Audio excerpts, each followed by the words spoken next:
entre l'Afrique et l'Asie, c'est que l'Asie n'a rien, mais elle transforme tout, alors que l'Afrique a tout, mais elle ne transforme rien.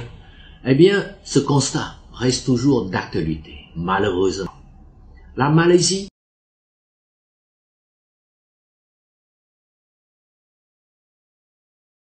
a la même superficie, la même population, le même climat et les mêmes ressources que la Côte d'Ivoire.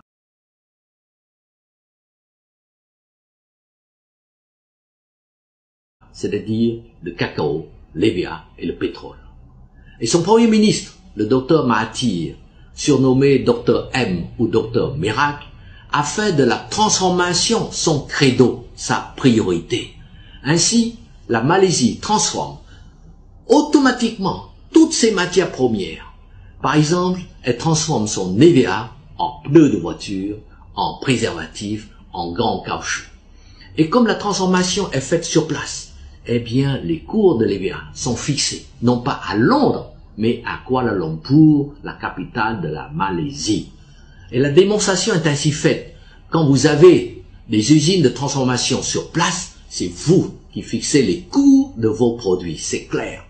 Et sur cette lancée, la Malaisie a bâti, avec son pétrole, une société pétrolière dénommée Petronas, qui est considérée comme l'un des nouveaux géants de l'or noir. Et vous voyez par vous-même les images de la Malaisie, c'est un paradis qui a permis à la Malaisie d'attirer 12 millions de touristes en 2004 et qui lui a rapporté 6 000 milliards de recettes en devises, soit 4 fois le budget national de la Côte d'Ivoire. Et j'ajoute que la Malaisie a intégré la mondialisation dans sa vision économique en donnant la priorité à la création de grandes structures sur lesquelles peuvent se greffer leurs PME pour leur permettre ensemble de conquérir tous les marchés mondiaux. Comme les autres dragons, la Malaisie sait que sans les grandes structures, aucune PME ne peut conquérir à elle seule les marchés mondiaux. Et cette politique économique est un tel succès que les Malaisiens ont pleuré lorsque le docteur Mahathir a décidé de lui-même de démissionner en 2004.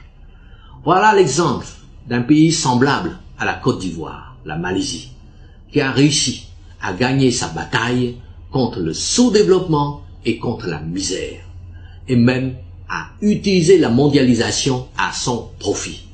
Et tout cela grâce à sa politique de la transformation sur place de ses produits.